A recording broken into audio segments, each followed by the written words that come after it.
नमस्कार दोस्तों, आपका स्वागत है हमारे चैनल कहानियों के दौर में। ये कहानी है पत्नी के मरने के बाद हुआ अकेला बहू और बेटे को सबक सिखाने के लिए उठाया कठोर कदम। चलिए शुरू करते हैं आज की ये कहानी। राणा जी आज सुबह उठकर अपने दरवाजे पर बैठकर अपने बेटे के बाहर आने का इंतजार करते करते सोच रहे थे कि बेटा वैसे तो कभी अपने बूढ़े बाप का हालचाल पूछने नहीं आता। इस बूढ़े बाप को किसी चीज की जरूरत है कि नहीं, कभी नहीं पूछता। बहू से थोड़ा कुछ भी कहो तो वो राशन पानी लेकर चढ़ जाती है।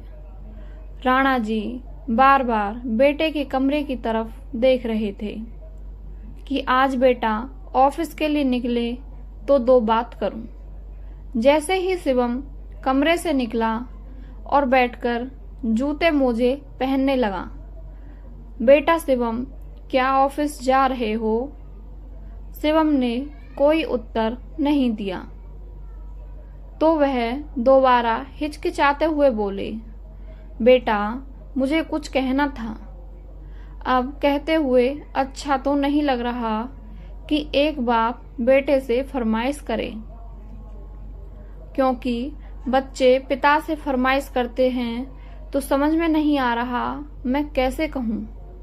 शिवम चिढ़ते हुए बोला, पापा जूते मोजे पहनकर सोने तो जाऊंगा नहीं। मुझे आपकी तरह आराम कहाँ है कि दिन भर घर में बैठा रहूं और सब कुछ सामने ही मिल जाए।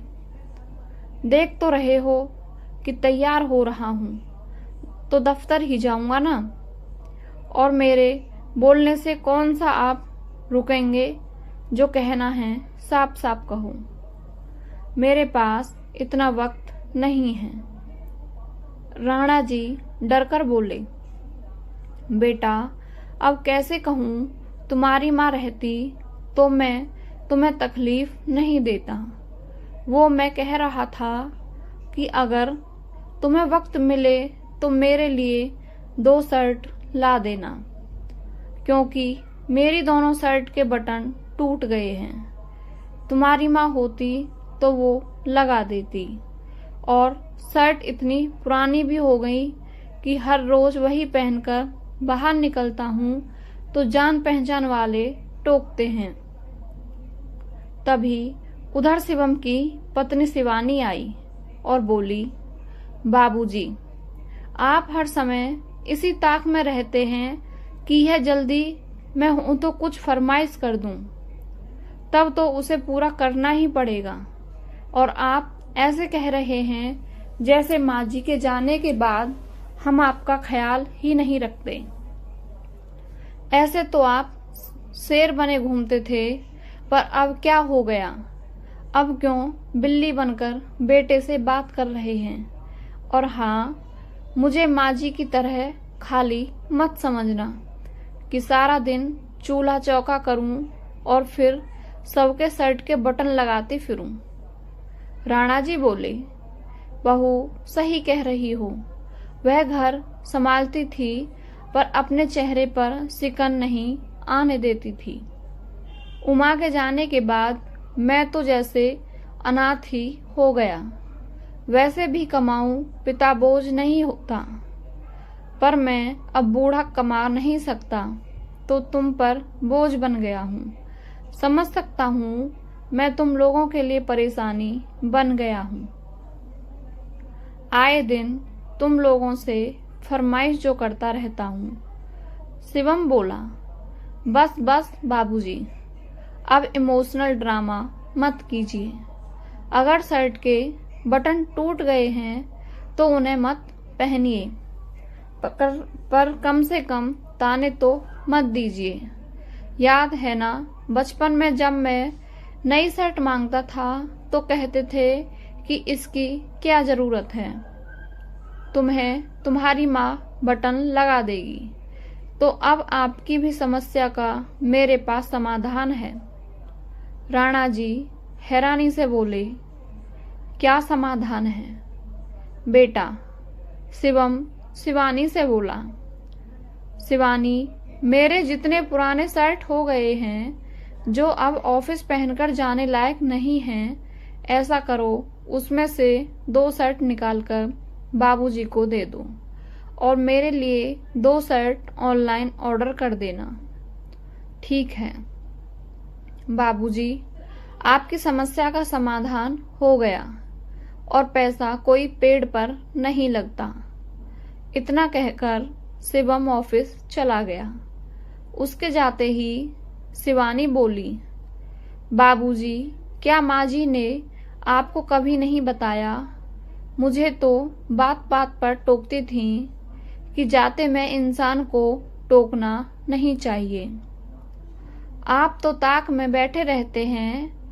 अगर मैं ना रहूं तो आप तो अपने बेटे को चैन की सांस भी नहीं लेने देंगे। इतना सुनाकर शिवानी वहां से चली गई। दोपहर में राणा जी फ्रिज से पानी की बोतल निकालकर ले जा रहे थे तो शिवानी बोली, बाबूजी कहाँ चले? वह पलटकर देखने लगे तो शिवानी बोली, पानी की बोतल तो निकाली पर कभी बोतल भरकर भी रखी है। अब अगर शाम को कोई मेहमान आया तो मैं क्या करूंगी? मैं पानी लेने से मना नहीं कर रही हूँ, पर जितना पानी लेते हो उतना ही भरकर फ्रिज में रख दिया करो। राणा जी ने बिना कुछ कहे 1 बोतल पानी भर फ्रिज में रख दिया और अपने कमरे में चले गए। शाम को अकेले उनका मन नहीं लगता। अभी पत्नी को गुजरे हुए सिर्फ 1 साल हुआ, पर जीवन बोझ जैसा लगने लगा। यही घर था जब आते जाते उनकी पत्नी उनका हालचाल पूछती और चाय पानी देती रहती। अब तो बिना 2 बातें सुने कुछ भी नसीब नहीं होता। क्या सच में पत्नी की मृत्यु के बाद एक बूढ़ा आदमी बच्चों के लिए बोझ बन जाता है? राणा जी को कुछ ऐसा ही महसूस हो रहा था। शाम होते ही राणा जी छोटे बच्चे की तरह घर से बाहर आना चाहते थे।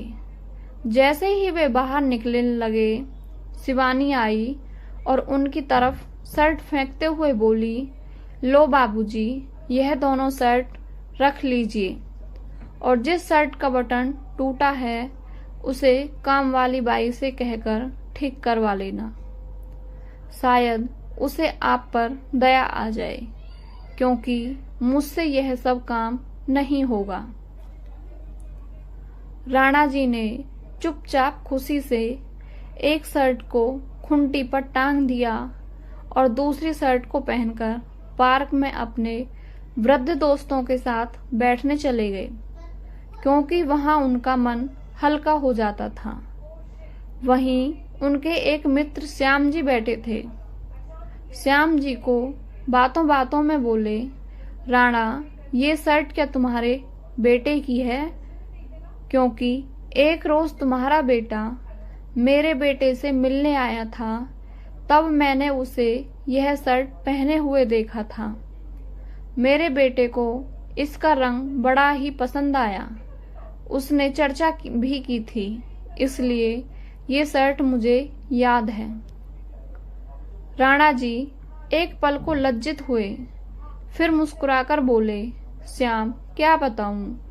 बेटा जिद पर अड़ा था कि पिताजी बाजार चलिए, आपके लिए 2-3 नई शर्ट खरीद कर लाते हैं।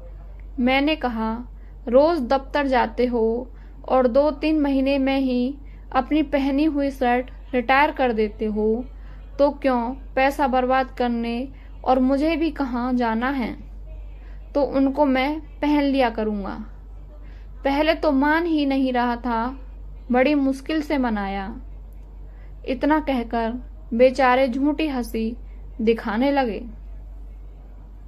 राणा जी कुछ घंटे बाद घर लौट आए और शर्ट उतारकर दूसरी खूंटी पर टांग दी। फिर से अपनी पुरानी शर्ट को पहन लिया। थोड़ी देर बाद जब बेटा दफ्तर से लौटा तो बहू ने उसके लिए गर्मा गर्म चाय पकौड़े बनाए। वहीं राणा जी भी थोड़ी दूर पर कुर्सी पर बैठे थे। शिवानी ने चाय के साथ उन्हें सिर्फ 2 ब्रेड देते हुए कहा, बाबूजी, तेल और घी आपको हजम नहीं होंगे, इसलिए आपको पकौड़े नहीं दिए हैं। इतना कहकर वह पति के पास जाकर बैठ गई। शिवम राणा जी की तरफ देखते हुए बोला, बाबूजी, क्या शिवानी ने आपको शर्ट नहीं दी? राणा जी बोले, हाँ बेटा, बहू ने तो शर्ट दे दी। शिवम बोला, फिर पहनी क्यों नहीं? राणा जी बोले, नहीं बेटा, ऐसी कोई बात नहीं है। शर्ट ना तो फटी है और ना ही कोई दाग लगा है। वह क्या है ना कि मैं उसे पहनकर नीचे गया। श्याम ने वह सिर्फ देखी और बोले कि ये शर्ट तो आपका बेटा पहनता था, तो मुझे लगा उसके मन में तुम्हारे लिए कहीं गलत विचारधारा न आ जाए, इसलिए मैंने उसे उतार कर रख दिया। शिवम बोला, क्या जरूरत थी आपको वह शर्ट पहनकर श्याम अंकल से मिलने की? और गलत विचार उनके मन में नहीं बल्कि आपके मन में आया होगा कि मैं पुराने शर्ट पहनकर जाऊं और लोगों को दिखाऊं, देखो मेरा बेटा मुझ पर ध्यान नहीं देता। कितना भी कर लो, आप किसान के किसान ही रहेंगे। मिट्टी में पले बड़े हैं, शहर के तौर तरीके कहाँ से सीखेंगे? इतना कहकर शिवम वहां से चला गया। शिवानी बोली, बाबूजी, आज आपने इनका मूड खराब कर दिया। ऐसा कीजिए, रात में आप अपने कमरे में ही रहिएगा, मैं आपका खाना वहीं दे दूंगी। राणा जी बेचारे बिना गलती के 4 बातें सुनकर चुपचाप अपने कमरे में चले गए। अगले दिन शिवानी फोन पर अपनी माँ से राणा जी की शिकायत कर रही थी। क्या कहूँ मम्मी, माँ जी की जगह अगर बाबूजी मर जाते तो मेरे लिए अच्छा होता। कम से कम माँ जी घर के कुछ काम करके मेरा हाथ तो बटाती थीं, लेकिन अब मेरे सर पर एक बोझ छोड़ गईं। दिन रात कोई न कोई बखेड़ा खड़ा करते रहते हैं। इससे अच्छा तो वह गांव में ही रहते। राणा जी यह सब बातें सुनकर चुपचाप अपने कमरे में ही बैठे रहे। कुछ दिनों बाद उनकी कामवाली दुलारी राणा जी के कमरे में आई और बोली, बाबूजी, आप कुर्सी पर बैठ जाइए, मैं आपका बिस्तर झाड़ देती हूँ। लगता है कई महीने से चादर बदली नहीं गई और आपको बदबू भी नहीं आई। राणा जी बोले, बेटी, बड़ी मेहरबानी होगी अगर चादर झाड़कर फिर से लगा दोगी तो। बदबू तो आती है, पर क्या करूं बेटा, मैं बहू का काम नहीं बढ़ाना चाहता। बेटा, क्या तुम मेरा एक काम और कर दोगी? दुलारी मुस्कुराकर बोली, बाबूजी, वैसे तो मेरे पास बिल्कुल भी समय नहीं है, पर अम्मा जी कहती थीं कि जब मैं ना रहूं तो बाबूजी का ध्यान रखना। तो बताइए क्या बात है? राणा जी जल्दी से अपनी शर्ट लेकर आए और बोले, देखो, मैंने इसका बटन संभाल कर रखा है, क्या तुम इसे लगा दोगी? दुलारी मुस्कुराई और बोली, माँ बाप भी बूढ़े होने के बाद बच्चे जैसे हो जाते हैं। अम्मा जी क्या गईं, आप तो बिल्कुल मुरझा से गए हैं। क्या करोगे बाबूजी, जो किस्मत में लिखा है उसे तो काटना ही पड़ता है। पर सब बूढ़े लोग एक जैसे नहीं होते। राणा जी बोले, मैं समझा नहीं दुलारी। दुलारी बोली, मेरे सास ससुर को देखो। मेरे ससुर जी रिक्शा चलाते थे, बूढ़े हो गए हैं, इसलिए अब घर में बैठ गए। एक दिन मेरा मर्द गुस्से में उन्हें कुछ बोला। ससुर जी को पता था कि बूढ़े होने के कारण बेटे से हाथापाई से तो जीत नहीं सकते। राणा जी बोले, फिर क्या किया तुम्हारे ससुर ने? दुलारी हंसकर बोली, करते क्या, जाकर पुलिस स्टेशन में रपट लिखा दी और बोले, मेरा कमरा खाली करो, तुम्हें और तुम्हारे परिवार को रखता हूँ तो खर्चा भी होता है। इतने खर्चे में एक बाई लगा लूँगा तो ना मुझे कोई दिक्कत होगी ना तुम्हारी माँ को। राणा जी आश्चर्य से दुलारी को देख रहे थे और बोले, तो तुम्हारे पति ने क्या कहा? दुलारी हंसकर बोली, कहेंगे क्या, आज की दुनिया में घर और राशन में क्या कम खर्च होता है। अरे इतने पैसों में तो कितने माँ बाप को लोग खिला सकते हैं। वह दिन था और आज का दिन है। आज तक मेरे मर्द ने उनसे ऊंची आवाज में बात नहीं की। यह लो बाबूजी, आपका शर्ट तैयार हो गया। राणा जी की जिज्ञासा बढ़ी तो बोले, दुलारी एक बात बताओ, तुम्हारे ससुर ने तुम्हारे पति के साथ ऐसा व्यवहार किया, तुम्हें बुरा नहीं लगा? दुलारी बोली, बाबूजी एक बात कहूँ, थोड़े दिन के सुख के लिए मैं अपना बुढ़ापा नहीं बिगाड़ना चाहती थी। आज अगर मैं अपने पति का साथ देती तो हो सकता है कि कल को मेरा बेटा भी मेरे साथ यही सब करता। ना बाबा ना बुढ़ापे में मुझे अपने बच्चों पर बोझ नहीं बनना। अपनी कमाई से अगर मैं बुढ़ापे तक खा सकती हूँ तो क्यों बच्चों पर बोझ बनूंगी। जो मेरा है वह जीते जी मेरा ही रहेगा और मेरे मरने के बाद ही मैं अपना पैसा, घर, अपने बच्चों को दूंगी। इतना कहकर वह चली गई।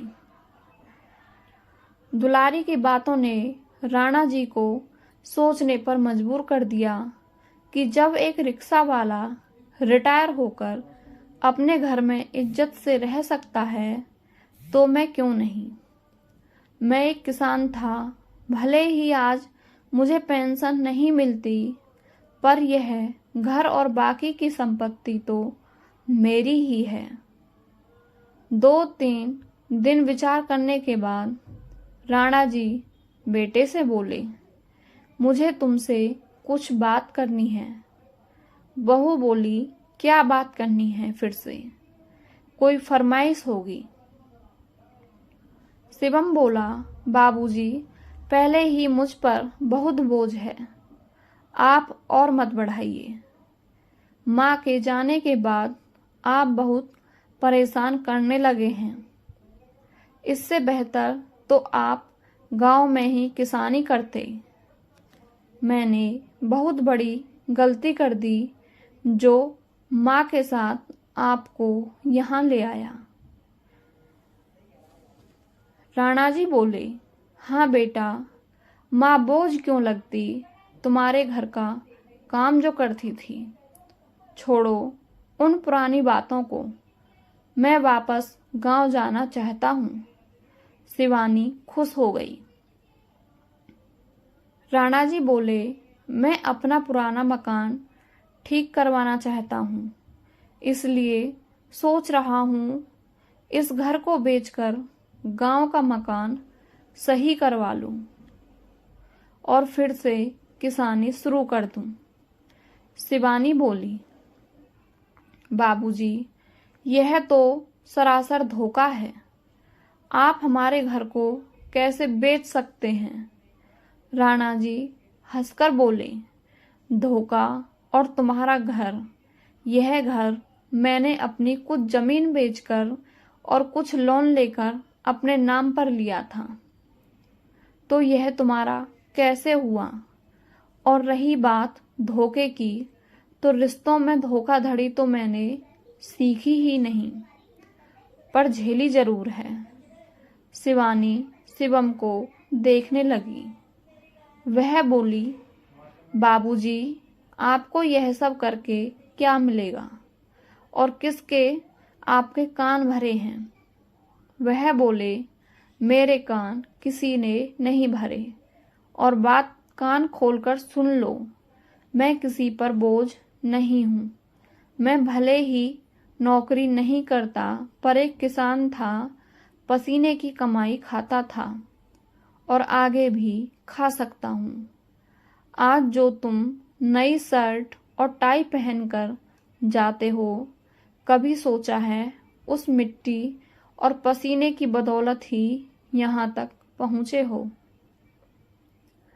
और आज मुझे तुमसे 2 शर्ट की थी उम्मीद नहीं है, इसलिए मेरा फैसला अटल है। अब मैं गांव जाकर ही रहूँगा और मुझे फिर से खेती शुरू करने के लिए कुछ पैसे चाहिए, क्योंकि अब मेरे पास कुछ नहीं है। इसलिए इस घर को बेचकर कुछ पैसे मैं अपने गांव वाले मकान पर लगाऊंगा और बाकी के पैसों से मैं अपनी जिंदगी फिर से शुरू करूंगा। बहू बोली, बुढ़ापे में आप सटिया गए हैं, आपकी उम्र है जिंदगी फिर से शुरू करने की। प्रताप जी बोले, देखो रही हो दुलारी को एक घर से काम छूटता है तो फिर से नए घर शुरू से दूसरे घर में काम शुरू कर देती है, तो मैं क्यों नहीं कर सकता? मैंने किसी को कहकर 1 हफ्ते पहले ही गांव का टिकट करवा लिया है। 2 दिन बाद इस घर को देखने के लिए कोई आ रहा है, तो तुम तैयार रहना। इतना कहकर राणा जी अपने कमरे में चले गए। शिवम और शिवानी को जोर का झटका धीरे से नहीं बल्कि बहुत जोर से लगा। राणा जी के आगे पीछे दोनों घूमते रहे, परंतु वो अपने निर्णय पर अड़िग रहे और आखिर वही हुआ, उन्होंने अपना मकान बेच दिया। बेटे को परिवार लेकर न जाने कितने महीने किराए के मकान में रहना पड़ा। इस बीच दोनों गांव जाकर पिता के पैर पकड़ते हुए और माफी मांगते रहे, पर राणा जी ने उन्हें यह कहकर वापस भेज देते कि मेरे मरने का इंतजार करो, जब मैं मर जाऊंगा तो यह सब तुम्हारा हो जाएगा, पर जीते जी मेरी संपत्ति तुम्हें नहीं मिल सकती। राणा जी तो एक सीधे साधे इंसान थे, लेकिन बहू और बेटे ने जो गलत व्यवहार उनके साथ किया, उसने उसे कठोर बनने पर मजबूर कर दिया। दोस्तों, अगर एक माँ के जाने के बाद पिता की देखभाल हम अपने बच्चों की तरह करें तो इसमें क्या बुराई है? और अगर हम अपनी जिम्मेदारी नहीं निभाते तो उनसे कुछ मांगने का भी हक नहीं रखते। आशा करती हूँ आपको हमारी कहानी पसंद आई होगी। धन्यवाद।